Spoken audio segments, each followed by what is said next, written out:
The tobacco in this cigarette comes from right here in Malawi.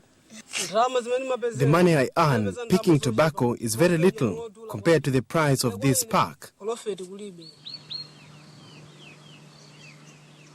In the southern African country of Malawi, tobacco is the major export crop, responsible for 70% of all export earnings. Agriculture is the mainstay of Malawi's economy, accounting for over 90% of GDP. Out of a population of 11 million, the majority of Malawians are farmers, and 7 million owe their livelihoods to the tobacco industry. But economic dependency on tobacco has not brought the country wealth. According to the World Bank, over 60% of Malawians live below the poverty line, with limited access to land, little education, and poor health. With the global tobacco market worth around $400 billion a year, Malawians are now questioning if the wealth promised from growing tobacco always goes up in smoke.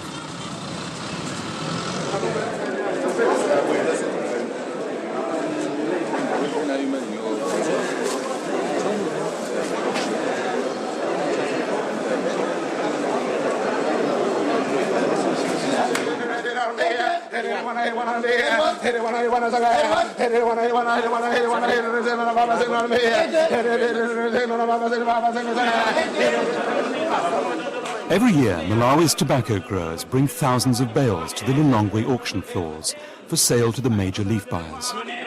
US subsidiary Limbe Leaf is the largest tobacco buyer in Malawi. Malawi exports tobacco and sells tobacco to over 70 countries worldwide. The major players in this country are Philip Morris, BAT, Japan Tobacco, the New Imperial Group, the Chinese, the Turkish monopoly. If there's any country that should grow tobacco till the last tobacco leaf is produced, it should be Malawi, because it is the lifeblood of the country. British colonizers introduced tobacco into Malawi over 100 years ago. When the country got its independence in 1964, President for Life Kamuzu Hastings Banda took control of the tobacco estates. He increased cultivation and made the country even more economically dependent on the crop. When Banda was ousted in 1994, critics began to question who exactly benefited from growing tobacco in the new democratic Malawi. Over the last 2 decades, the Malawi government, knowing the harmful impact of tobacco and knowing the poor returns on tobacco on its country, has increased the land under cultivation slowly and steadily, making Malawi a more impoverished country as it becomes more dependent on tobacco and not a wealthier country. The proof is very clear. It is one of the poorest countries in the world, and it's also one of the most indebted to tobacco. One of the major critics of the tobacco industry is the Malawi Consumers Association. When you look at this economy, do you see anything smelling tobacco? Do you see anywhere that this economy is booming because of tobacco? It's a sick economy. We should be saying, yes, this economy is doing well because of tobacco, because our educational system is good, our people are living better, but our economy is going down year and year. I think the tobacco industry in Malawi has taken advantage of the poor grower. In Malawi, according to US government figures, tobacco leaf exports have gone up. But export revenue from tobacco has fallen steadily. Over the past decade, a massive increase in global tobacco production, encouraged by the tobacco industry, has resulted in a worldwide oversupply and a corresponding decline in tobacco prices. This has inevitably meant less money for the growers. 200 miles north of the Lilongwe auction floors, tenant farmer Miriam Mirota lives on the Dapilira tobacco growing estate with her husband and 4 children.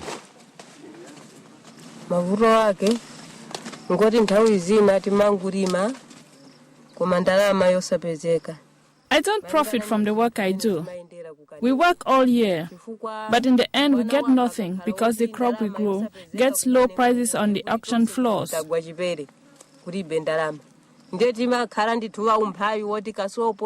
Sometimes we make so little We have to find extra work to buy food and clothes.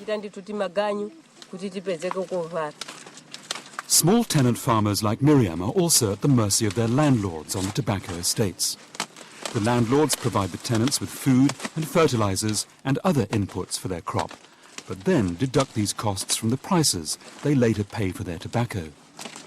You have a family and you take them from their home, original home, and take them to a farm.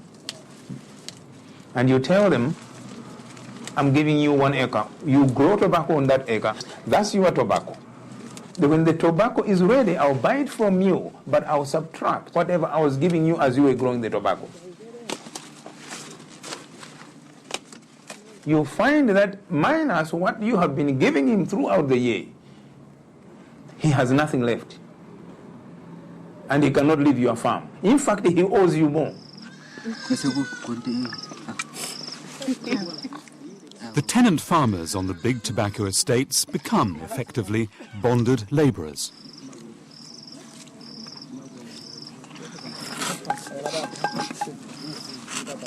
For Miriam, that means the whole family must now work to repay the landlord, and her daughter Alice must sacrifice going to school. Alice helps me work in the tobacco fields, and she also helps me string the leaves, and she takes care of the baby when I am working.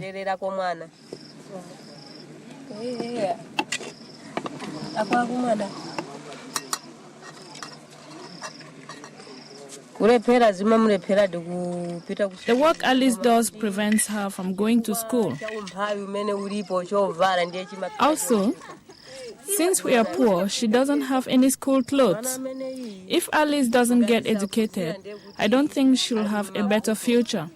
Our future is doomed. You're tying up the family. The mother and father, the children are the same. It's the same unit. So the unit agrees to say, please stop going to school. We are supposed to repay this loan and we must go and work. That's how they tie you up.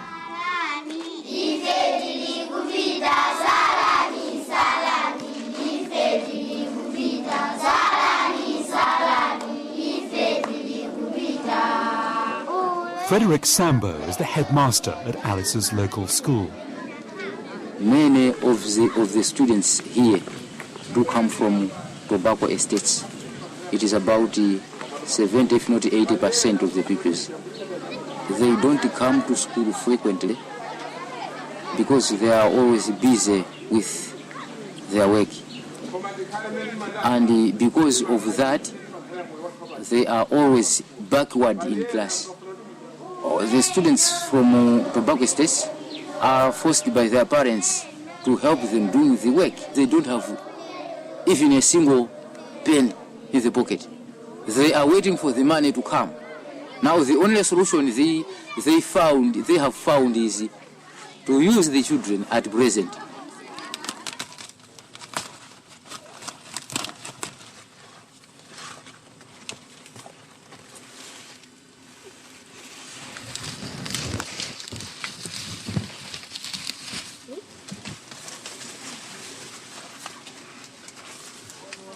The Tobacco Workers' Union in Malawi is now trying to end the practice of child labour and to improve working conditions for the tenants on the tobacco estates. The tobacco which is sold in, let's say, auction floors, is the same tobacco that the child produced on the ground.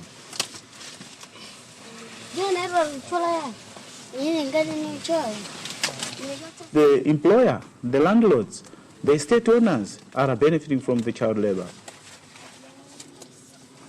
The union was born to overcome bad practices that is being seen in the tobacco industry.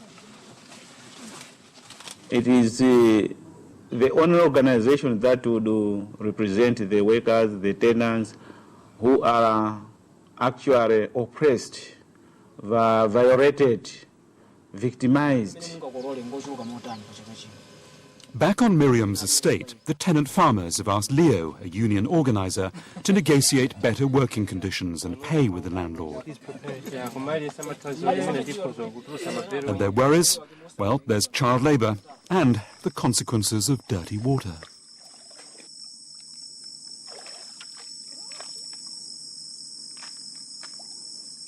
They are using the water from the river.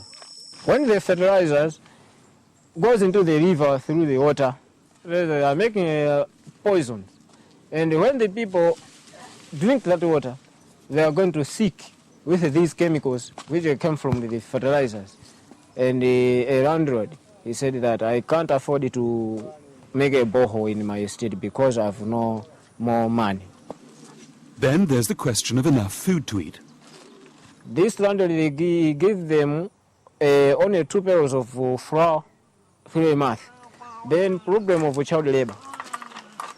Here there is plenty of kids who are working in the field.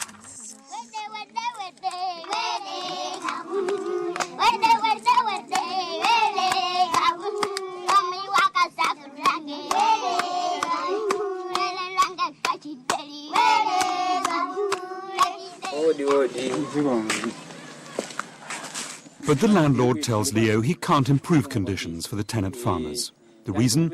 Tobacco's fetching such low prices now on Malawi's auction floor. The prices have stagnated at $1. Since 1987, they stayed at $1 a bundle, but now they are going down a lot. With the price increase of the inputs and other things involved in tobacco farming, at the end, we always find little profit. For example, in 1997, we were buying 50 kilograms of fertilizer for 100 or 150 kwacha, but now we are buying at 1,750 kwacha. So the cost of inputs for tobacco growing is going up, at the same time as the prices on the auction floor are dropping. The Malawian government's Tobacco Control Commission was set up to regulate the industry, but many argue that the price for buying tobacco is effectively set by the multinational tobacco giants. So the Commission has little power to ensure a fair return for local producers.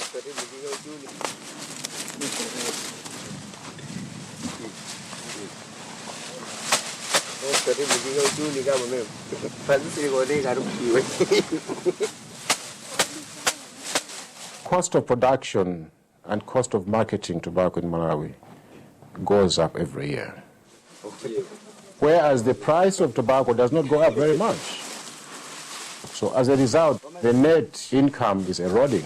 The farmer may not make enough money to pay the tenants. The price that is paid to the producer, it starts from the cigarette manufacturer, because the cigarette manufacturer tells the local merchant here, can you buy me so much tobacco delivered at my doorstep at $4.20? The local supplier here will then do his arithmetic, put in all their costs, and so that will be the price that then they'll be competing for at the auction floor.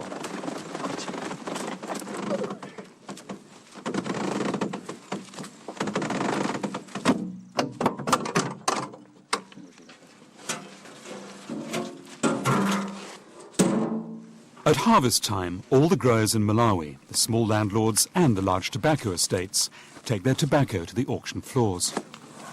Here, the leaf companies inspect the quality of the leaves and bid against each other. But in Malawi, there's one company which buys over 50% of the crop. The landlords' organisation Tama says this reduces competition and means prices are kept artificially low, so that both the landlords and the tenant farmers suffer. We have mainly 4 buying companies in Malawi, which is Limber Leaf, Diamond, Stancom, and Africa Leaf. And the system being used now is more or less sharing, other than actual auctioning. The price is driven mainly by the largest buyers, and the others just give way. the way it is. It's monopolistic because once you see a giant like Limbeleaf in the floors, you know they'll control the price that day. Each one of the buyers should at least bargain for his tobacco so that a farmer benefits from the highest offer. Limbeleaf's Charlie Graham hotly refutes any charges of monopoly.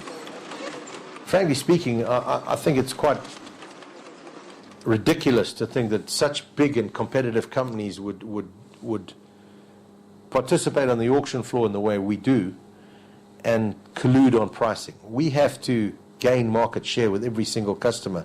We are competing. The problem that we're facing with organizations such as TAMA are that they in their own right need to address some of their basic problems, where they stop focusing on a side of the industry that's actually working very well. And together we concentrate on the side of the industry that's not working very well, which is the growers. According to Malawi's Tobacco Control Commission, auction floor prices have dropped around 30% in the last 6 years. Farmers feel they're the ones losing out. During the same period, earnings for the CEOs of multinational tobacco companies increased. The head of Philip Morris, for example, made over $10 million in 2002. What we are worried about is the inconsistency of the pricing system. Because you could take the same tobacco today, sell at so much, and you're encouraged that you're making money. Take the same type of tobacco to next week, you sell about 20-30% lower when you have budgeted for the previous price. So that inconsistency, that instability of the price is what is derailing our economy. But Limbeleaf argues that any change in tobacco buying practices would plunge Malawi's economy into even graver crisis. If we go and push the price, we probably won't be able to sell as much tobacco, number one. The prices would go up if the crop went down. People would replace that tobacco from other countries, and Malawi would lose its opportunity to, which it currently enables the tobacco industry to touch 200,000, which then extrapolates into 7 million people, you know.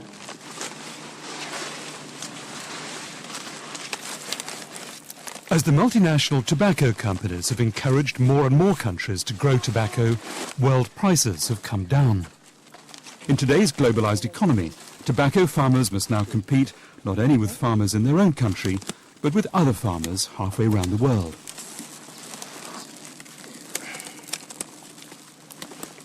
Life asked both Philip Morris and British American Tobacco to comment on their leaf buying practices.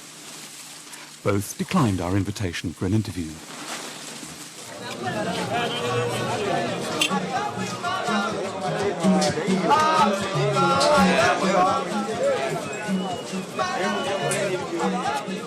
But growing tobacco doesn't just mean a poor deal for the growers.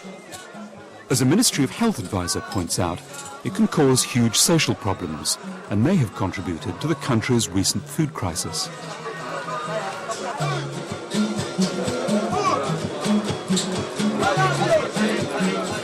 Anything that happens to the tobacco, poor prices on the floor means major disruption. There are people affected in terms of food security. That is why you have all these people rioting at the auction floors when the prices are too low. The tenant workers, they are busy growing the tobacco and therefore not busy growing foodstuffs, vegetables that are essential to their well-being. As well as using up valuable agricultural land, tobacco is also a major consumer of wood. Wood is used to build drying sheds and for the production of flue-cured tobacco. According to Malawi's Department of Environmental Affairs, the result is that Malawi has one of the highest rates of deforestation in the world. Some of the areas that have been cleared through by tobacco estates actually were containing very valuable tree species which may never be able to come back again. overcutting of trees. It has led to soil erosion. Most of the wood has been cleared. Companies like Limbe Leaf say they recognize the downside of tobacco growing in Malawi. But what do they see as the solution? We're good corporate citizens. We look after our own interests. We look after the interests of the nation as well. There's lots of different threats to our industry. It's not only child labor, it's deforestation, it's social responsibility programs, it's tenant farming. Our job and responsibility is to try and counter those, manage them, eliminate them. If they're real problems, solve them. To address the specific problem of child labour, Limbe Leaf and other companies like Philip Morris are financially supporting programmes aimed at halting child labour on tobacco farms. We have currently 2 projects in Malawi.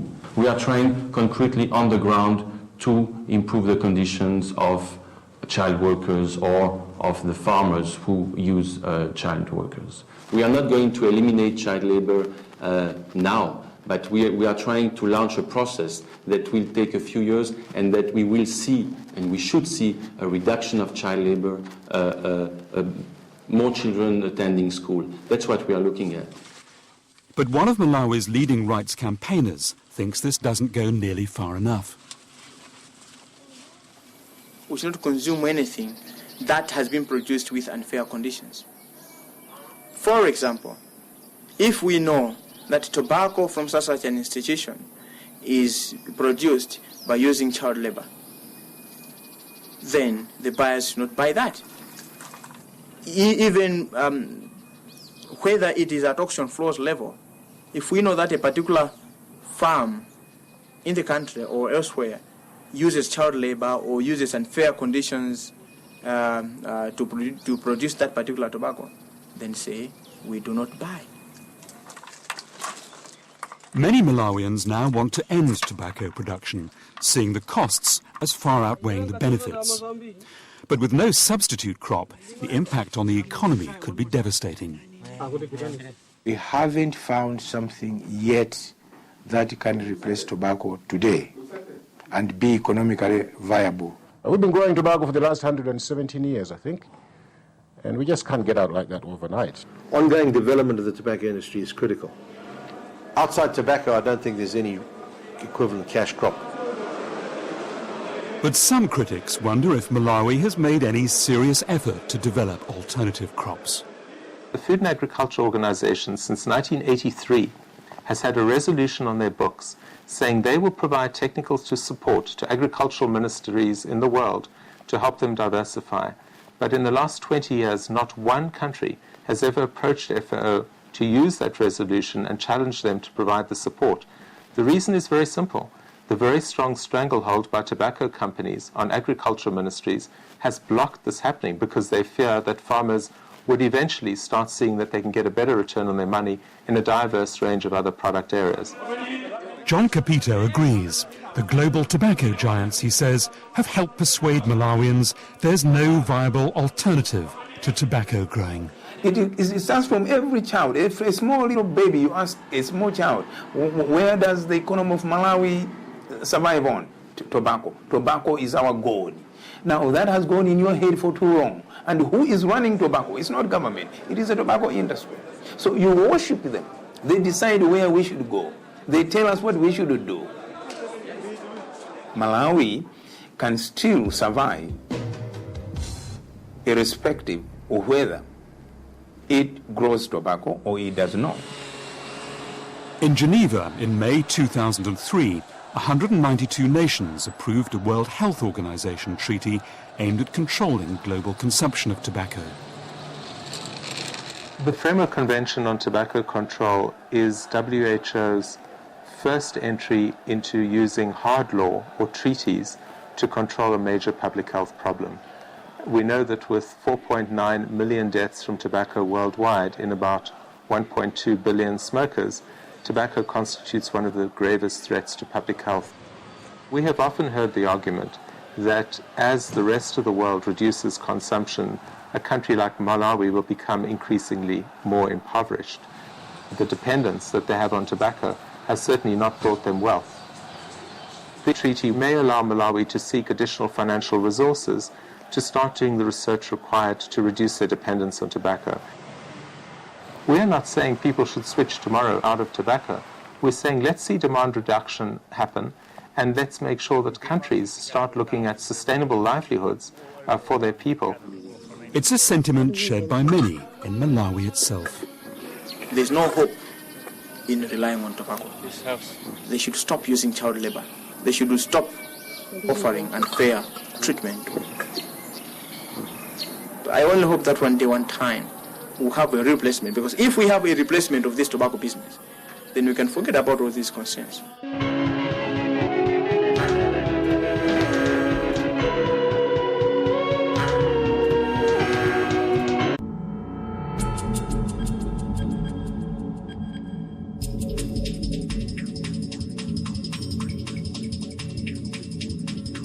To help to conduct this part one in the latest last year, not as much a country has proposed to use the Euros at report and challenge the to the cycle.